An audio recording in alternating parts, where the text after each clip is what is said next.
Hello friends, good morning to all. स्वागत है आपका इंटीग्रेटेड प्रिपरेशन में।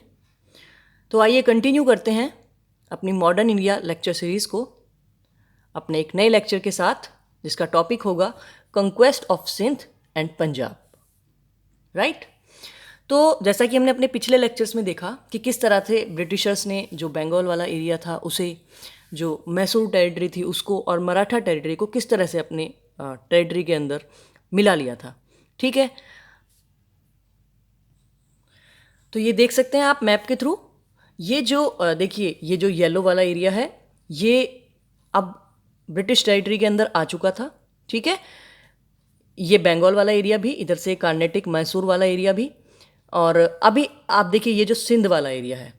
ठीक है।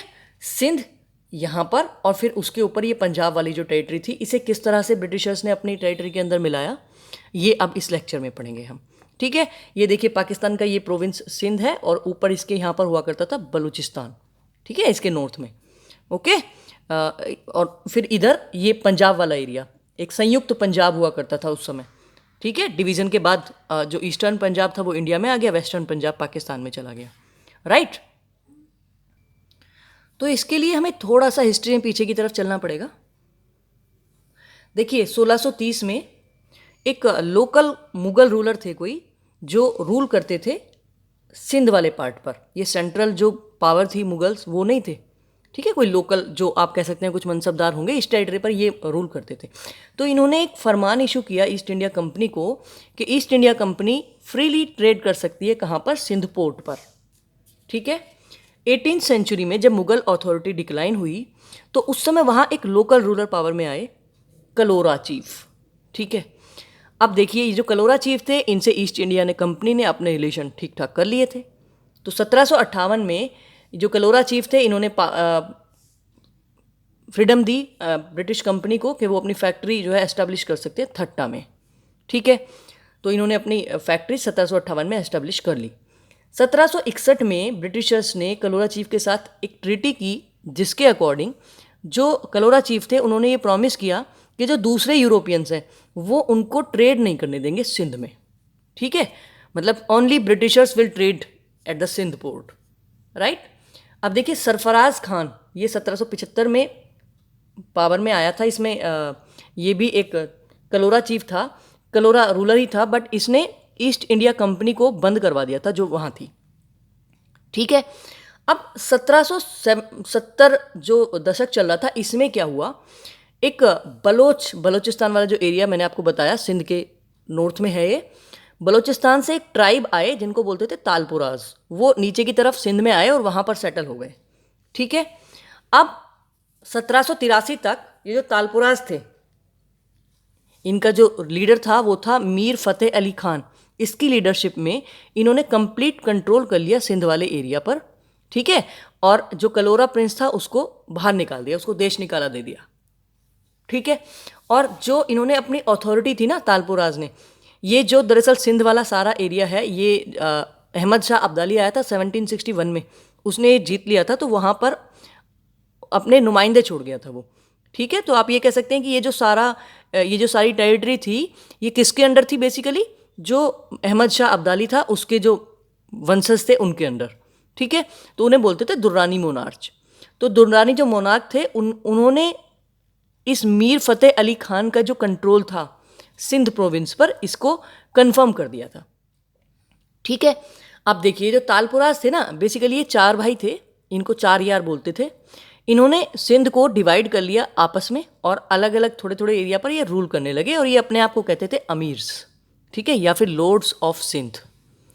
राइट। तो इन्होंने अपनी टेरिटरी को और आगे बढ़ाया। ठीक है। 1799 में, अब आप याद कीजिए, मैंने आपसे पहले जब हम पढ़ रहे थे मैसूर वॉर्स, 1799 में जो नेपोलियन था वो अपनी टेरिटरी एक्सटेंड कर रहा था यूरोप में। ठीक है। तो नेपोलियन फ्रांस का रूलर था, है ना।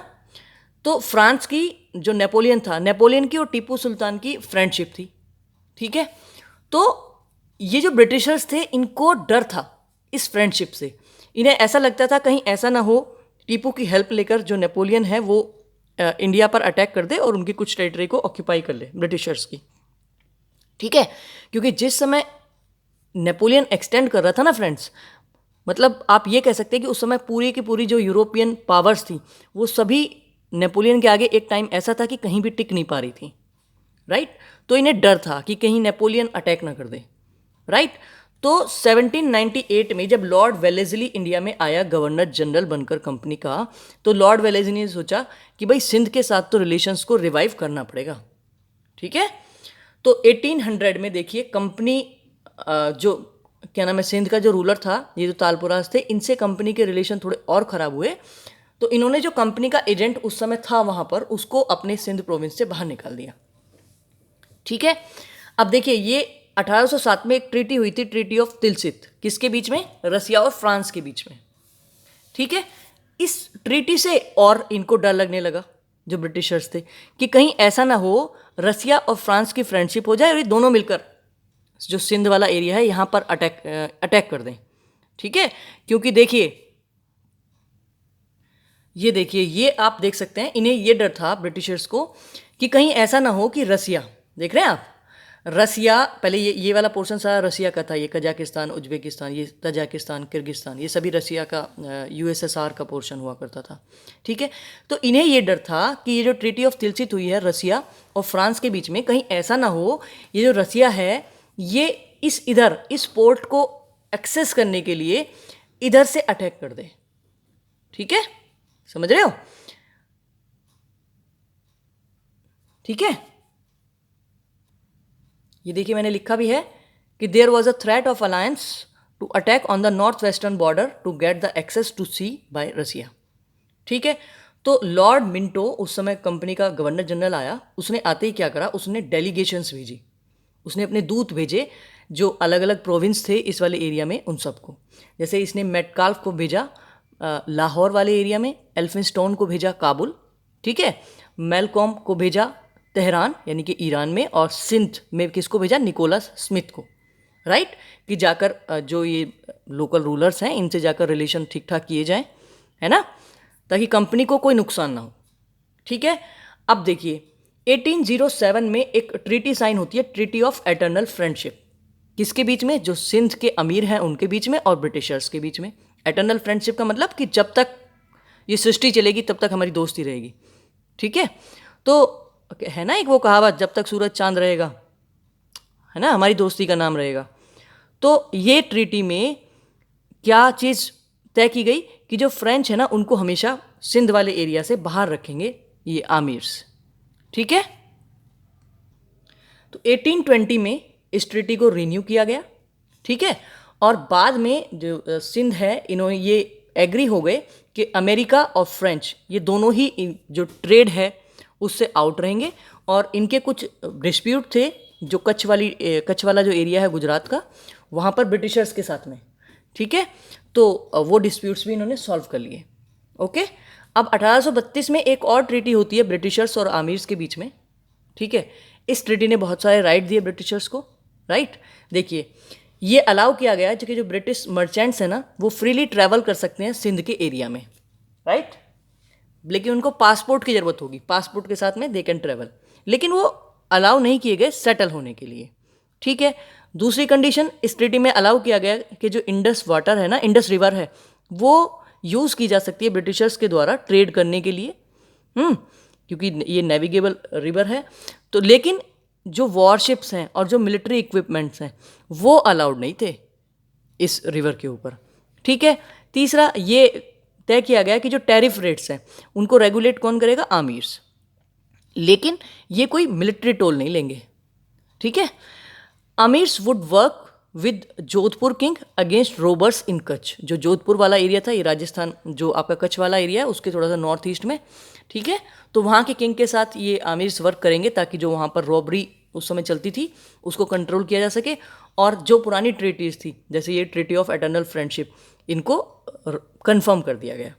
ठीक है, अब देखिए 1836 में आता है कंपनी का गवर्नर जनरल बनके कौन, लॉर्ड ऑकलैंड। ओके, 1836 से 1842 ये पीरियड था। तो ये जो था ऑकलैंड, ये बड़ा अवेयर था इसे पता था कि कभी ऐसा ना हो रसिया इन्वेजन कर दे जो इनका जो सिंध वाली टेरिटरी है वहाँ पर, ठीक है। तो ये चाहता था कि यहाँ सिंध वाली जो जो प्रोविंस है इसमें अपना दखलंदाजी बढ़ाई जाए, किसी तरीके से इसको जीता जाए, ठीक है। इसको मौका कब मिला? उस समय देखिए पंजाब का जो एरिया था उसमें रूल करते थे रंजीत सिंह, ठीक। तो रंजीत सिंह भी अपनी टेरिटरी बढ़ा रहे थे। तो रंजीत सिंह ने सिंध में एक टाउन था रोजहन, उसको कैप्चर कर लिया था। तो ईस्ट इंडिया कंपनी को मौका मिल गया। ईस्ट इंडिया कंपनी ने तुरंत जो सिंध का राजा था उसको अपनी हेल्प ऑफर करी, ठीक है। और इन्होंने कहा कि ठीक है, हम जो है ना तुम्हारे जो सिंध वाली टेरिटरी है, जो तुम्हारा कोर्ट है, उसमें परमानेंट ब्रिटिश ट्रूप्स वहाँ पर सेटल कर देंगे ताकि वो तुम्हें प्रोटेक्ट करें, लेकिन इनका खर्चा जो है वो तुमको देना पड़ेगा, ठीक है। तो 1838 में ट्रीटी साइन हुई इसके बीच में, सिंध और ब्रिटिशर्स के बीच में। और इस ट्रीटी के तहत ये चीज़ स्वीकार कर ली गई कि सिंध को प्रोटेक्ट कौन करेगा? ब्रिटिशर्स, ठीक है। तो सिंध जो है एक प्रोटेक्टोरेट स्टेट बन गया ब्रिटिशर्स का, राइट। 1838 में ही देखिए एक और ट्रीटी साइन होती है, ट्राईपार्टाइट ट्रीटी, किसके बीच में? ईस्ट इंडिया कंपनी, सिख और जो सिंध के अमीर थे उनके बीच में, राइट। ये डिसाइड किया गया कि ईस्ट इंडिया कंपनी जो है ना वो सिख और आमिर्स के जो डिस्प्यूट होंगे उनमें मीडिएटर का काम करेगी, ठीक है। उसके बाद में ये देखिए ये शाह शुजा, ये कौन था? ये एक दुर्रानी एम्परर था, वही जो इसका अहमद शाह अब्दाली के द्वारा जो विजिट टेरिटरी थी उसका ही आप ये कह सकते हैं एक वंशज था ये शाह शुजा। तो वहाँ पर एक सक्सेसर शिप के लिए एक डिस्प्यूट चल रहा था, ठीक है। तो ये जो शाह शुजा था ये उस समय भागा हुआ था, वहाँ से एग्जाइल में था। तो इससे ये कहा गया ब्रिटिशर्स और सिख्स द्वारा कि हम तुमको शरण तो देंगे, हम तुमको प्रोटेक्शन देंगे, लेकिन जब तुम पावर में आओगे दुरानी एम्पायर में तो तुमको सिंध पर जो तुम्हारा कंट्रोल है उसको छोड़ना पड़ेगा। उस समय सिंध मैंने बताया आपको एक आप ये कह सकते हैं सॉवरेंटी में था दुर्रानी एम्पायर की। जो सिंध के रूलर थे वो उनको ट्रिब्यूट दिया करते थे, ठीक है। तो इससे कहा गया कि जब तुम्हारा कंट्रोल वापस से आएगा ना सिंध पर तो तुम जो है ना सिंध पर अपने राइट्स को छोड़ दोगे। और ये राजी हो गया, ठीक है। अब देखिए 1839 में जो सिंध था इसने सब्सिडरी अलायंस ये ट्रीटी ऑफिशियली साइन कर ली थी और ये प्रॉमिस किया था कि जब भी अफ़गान के साथ वॉर होंगे ब्रिटिशर्स के उनको सपोर्ट करेगा सिंध, ठीक है। और 3 लाख पर ईयर ये भी डिसाइड किया गया कि ये देगा ब्रिटिशर्स को ट्रूप्स के मेंटेनेंस के लिए, ठीक है। और इस ट्रीटी के तहत जो फॉरेन पॉलिसी थी ना सिंध की वो भी किसको दे दी गई? जो ईस्ट इंडिया कंपनी थी उसको, ठीक है। अब देखिए 1839 से 42 के बीच में फर्स्ट एंग्लो अफगान वॉर होता है, राइट। ब्रिटिशर्स इस वॉर में डिफीट हो जाते हैं, ठीक है। वॉर जो है देखिए वो लड़ा भी सिंध की टेरिटरी पर जाता है, इनको ब्रिटिशर्स के वॉर एफर्ट्स के लिए पे भी करना पड़ता है सिंध को, ठीक है। लेकिन हुआ क्या कि इनको इनकी सर्विस के बदले थैंक तो किया नहीं गया, लेकिन उल्टा इन पर चार्ज लगा दिया कि तुमने जो है ना ईस्ट इंडिया कंपनी के साथ धोखेधड़ी की है। क्यों? क्योंकि जो सिंध था वो पहले ट्रिब्यूट पे करता था दुर्रानी एम्पायर को, ठीक है, जो अफगानिस्तान में जो डायनेस्टी रूल करती थी। तो इनसे ये कहा गया कि तुमने जो है ना तुमने फाइनली इन्हीं का साथ दिया इसलिए हम आ रहे हैं। तो इन पर कंपनसेशन के लिए एक नई ट्रीटी बनाई गई, ठीक है। इनसे कंपनसेशन में क्या लिया गया? इनसे कहा गया कि जो कुछ इंपॉर्टेंट प्रोविंसेस हैं सिंध के उन्हें हमें दे दो, और आमिर्स को जो वो सिक्के छापते थे वो उनकी पावर ले ली गई थी। अब वो आमिर्स कॉइन्स को मिंट नहीं कर सकते थे, ठीक है। और ये तय किया गया कि जो सिंध है ना वो जो ब्रिटिशर्स के शिप्स थे उनका जो फ्यूल है उसके लिए पे सिंध करेगा। देख रहे हैं आप, मतलब ज़बरदस्ती इनके ऊपर शर्तें लाद दी, है ना। और 1843 में जो ब्रिटिशर्स थे ना इन्होंने फाइनली जो सिंध का सक्सेशन डिस्प्यूट था उसमें इंटरवीन किया, आमिर्स जो थे उनको कैप्चर कर लिया और उनको बाहर निकाल दिया। तो आप देख रहे हैं अब सारा का सारा सिंध ब्रिटिशर्स के टेरिटरी के अंडर था, राइट। अच्छा 1842 में ब्रिटिशर्स का गवर्नर जनरल कौन आया? एलन बोरो, ठीक है। और गवर्नर ऑफ सिंध वो कौन लगाया गया? वो था नेपियर। ये कई बार पूछ लिया जाता है, ठीक है। ये एक्चुअली में ये स्टोरी आपसे कोई पूछने नहीं जा रहा है, पर मेनली आपको याद रखने के लिए पता होनी चाहिए। जो मेन फैक्ट है कि जैसे ये जो फर्स्ट एंग्लो अफगान वॉर हुआ तो उस समय ब्रिटिशर्स का गवर्नर जनरल कौन था? लॉर्ड ऑकलैंड, है ना। फाइनली जो सिंध को अपनी टेरिटरी में मिलाया गया किसके टाइम पीरियड में? तो लॉर्ड एलन बैरो के टाइम पीरियड में, ठीक है। अब देखिए, आपने देखा जो सिंध था इसको ब्रिटिशर्स ने अपनी टेरिटरी में मिलाने के लिए क्या कोई वॉर लड़ा? नहीं, सिंध से कोई लड़ाई नहीं हुई इनकी, ठीक है। सिंध को बेसिकली आप ये कह सकते हैं इन्होंने डिप्लोमेसी से, कूटनीति से अपने राज्य में मिला लिया, ठीक है। अब देखिए, अब हम देखते हैं पंजाब को किस तरीके से इन्होंने अपनी टेरिटरी में मिलाया। तो देखिए पंजाब में क्या हुआ, जो पंजाब के जो सिखों के 10वें गुरु थे, गुरु गोविंद सिंह, वो 1708 में एक्सपायर हो जाते हैं, इनका मर्डर किया जाता है। तो 1708 से 1716 तक बंदा बहादुर जो था इसके हाथ में सिखों की कमान आ जाती है, ठीक है। ये सिखों को लीड करता है अगेंस्ट मुगल्स, राइट। 1716 से 1799 आप ये कह सकते हैं बंदा बहादुर के बाद में कोई ऐसी एक अथॉरिटी नहीं हुई सिख्स के लिए कि जिसके अंडर सभी सिख रूल किया करते, ठीक है। कोई इनका मेजर लीडर नहीं हुआ और छोटे छोटे अलग अलग आप ये कह सकते हैं इस वाले एरिया में 12 डायनेस्टीज रूल किया करती थी जिनको कहते थे मिस्ल, ठीक है। ये पंजाब वाले रीजन में रूल किया करती थी। तो इन्हीं में से एक जो मिस्ल था वो था सुकर चकिया मिस्ल।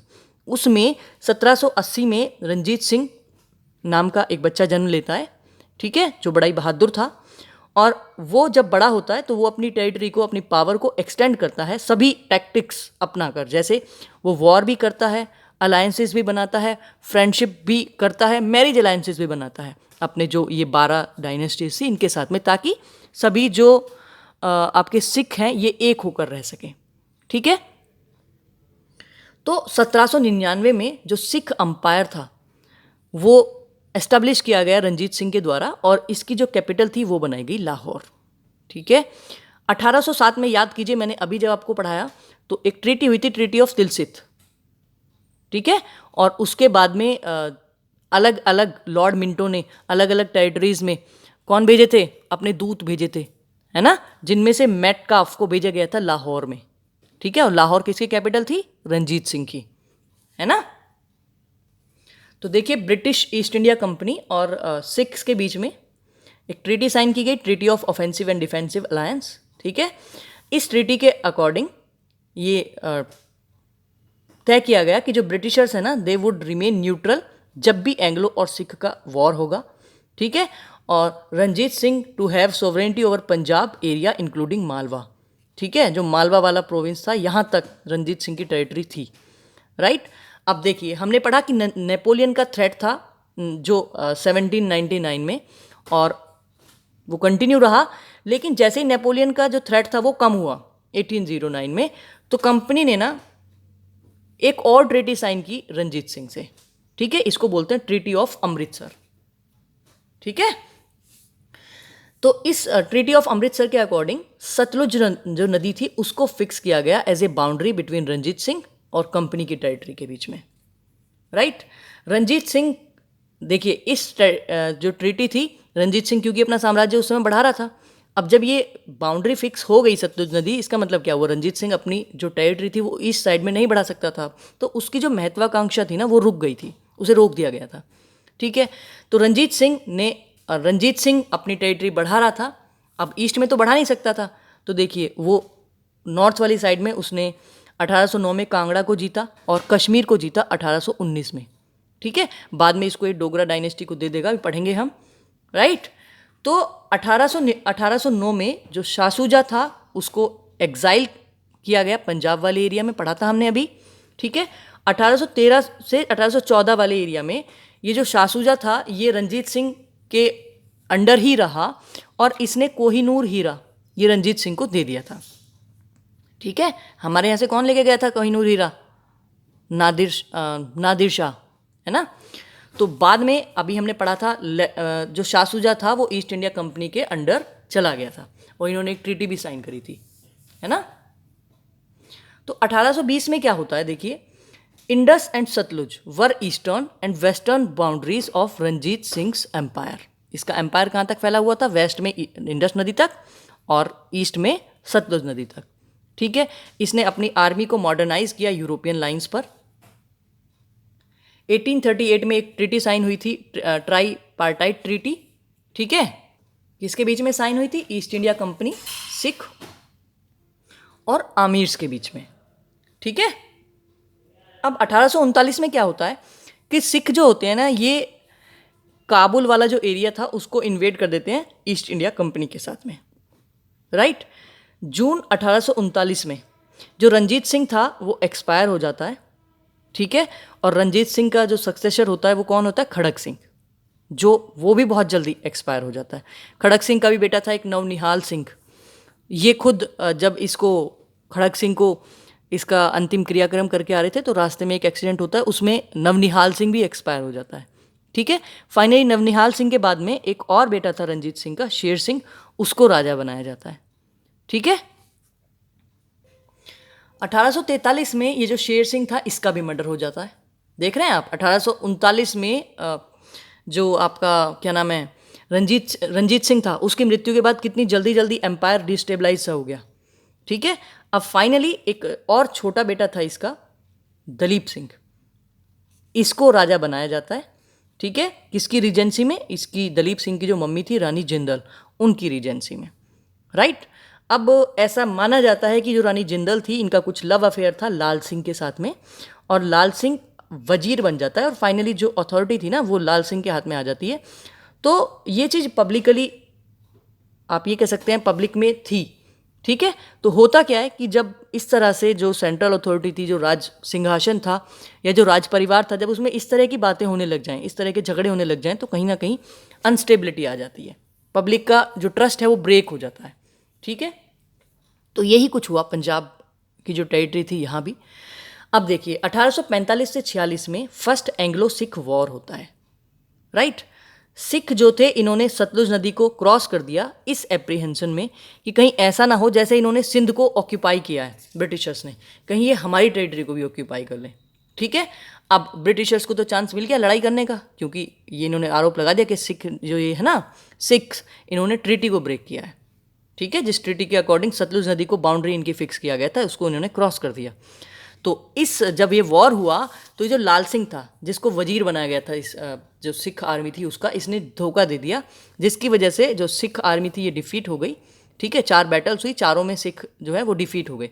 फाइनली 1846 में ट्रीटी ऑफ लाहौर साइन होती है ब्रिटिशर्स और सिख्स के बीच में। इसके अकॉर्डिंग देखिए लाहौर में परमानेंट रेजिडेंट रख दिया जाता है ब्रिटिशर्स का। ठीक है, जो सिख्स की आर्मी थी उसकी जो स्ट्रेंथ थी उसको फिक्स कर दिया जाता है, राइट। और जो जालंधर दोआब जो एरिया है किसके, ब्यास और सतलुज नदी के बीच का, इसको ऑक्यूपाई कर लिया जाता है ब्रिटिशर्स के द्वारा। और सिख्स पर 1 करोड़ से भी ज़्यादा वॉर की क्षतिपूर्ति लगाई जाती है। ठीक है, ये जुर्माना लगाया जाता है उन पर। फिर देखिए, फिर अब एक और ट्रीटी साइन होती है 1846 में। हुआ क्या कि ये जो सिख थे ना ये 1 करोड़ रुपए देने में असमर्थ थे। ठीक है, तो ये जो गुलाब सिंह था डोगरा रूलर, जो उस समय कश्मीर वाली टेरिटरी को रूल कर रहा था, इसने ईस्ट इंडिया कंपनी के साथ एक ट्रीटी की। ठीक है, जिसके अकॉर्डिंग कश्मीर, इसने कहा कि ये आपको 1 करोड़ रुपए नहीं दे सकते ना, तो आपको मैं कश्मीर आप मुझे दे दीजिए। ठीक है, ये खुद जम्मू का राजा था, इसने कश्मीर भी ले ली और इसने कंपनी को 75 लाख रुपए दे दिए, है ना। तो गुलाब सिंह ने कंपनी से किसको ले लिया? कश्मीर को। अब ये दोनों जगह जम्मू और कश्मीर वाली टेरिटरी पर रूल करता था, उसके बाद में डोगरा रूलर। ठीक है, अब देखिए सेकेंड एंग्लो सिख वॉर होता है 1848 से 1849 में।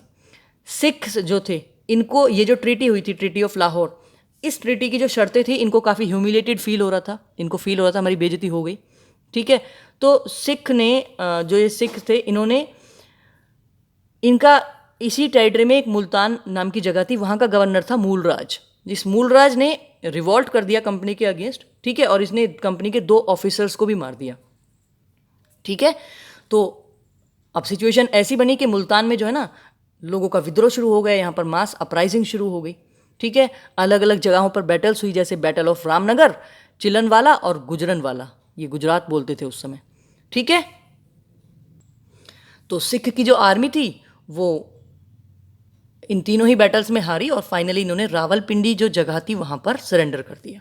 ठीक है, तो 1849 में आप देखिए जो राजा दिलीप सिंह था इसको इन्होंने भेज दिया उसके बाद में कंपनी ने, ठीक है। एक्चुअली इसको तो पता भी नहीं था कि ये इतने बड़े रूलर का बेटा है, और फाइनली जो इसकी परवरिश थी ना वो इंग्लिश जो थे उन्हीं के स्टाइल में हुई, ठीक है।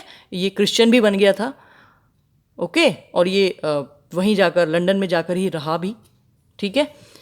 बहुत बाद में जाकर इसने जब इसको रियलाइज़ हुआ तो दोबारा से इसने सिख जो रिलीजन था उसको एक्सेप्ट किया था, ठीक है। और जो इसकी मदर थी कौन, जिंदल रानी, उसको भी कंपनी ने अलग कर दिया था अपने बेटे से, उसको नेपाल भेज दिया था, ठीक है। तो 1849 में पंजाब वाला जो एरिया था इसको ईस्ट इंडिया कंपनी द्वारा कंप्लीटली एनेक्स कर लिया गया था। एक ट्रीटी साइन करी थी राजा दलीप सिंह के साथ, उस समय छोटा था ना राजा दलीप सिंह, ठीक है। तो इसके साथ इन्होंने ट्रीटी साइन करी थी और दलीप सिंह को फिर ये खुद ले गए थे, ठीक है। तो देखा आपने किस तरह से ब्रिटिशर्स ने 2 वॉर लड़े, एंग्लो सिख वॉर, सिख्स के साथ में पंजाब पर रूल करने के लिए, और सिंध वाले एरिया पर तो रूल करने के लिए या एनेक्स करने के लिए इन्होंने एक भी वॉर नहीं लड़ा, ठीक है। उसको अपनी डिप्लोमेसी से इन्होंने अपने टेरिटरी में मिला लिया, ठीक है। तो ये था ब्रिटिशर्स का एक्सपेंशन, राइट। अब ऑलमोस्ट सारी जो टेरिटरी थी इन्होंने अपने कब्जे में ले ली थी, ठीक है। इसमें एक वीडियो और हम बनाएंगे एक्सपेंशन की, राइट। तो इसी के साथ आज का लेक्चर में यहीं तक स्टडी करते हैं, ठीक है। अच्छा लगे तो बताइएगा ज़रूर। Have a good day, thank you.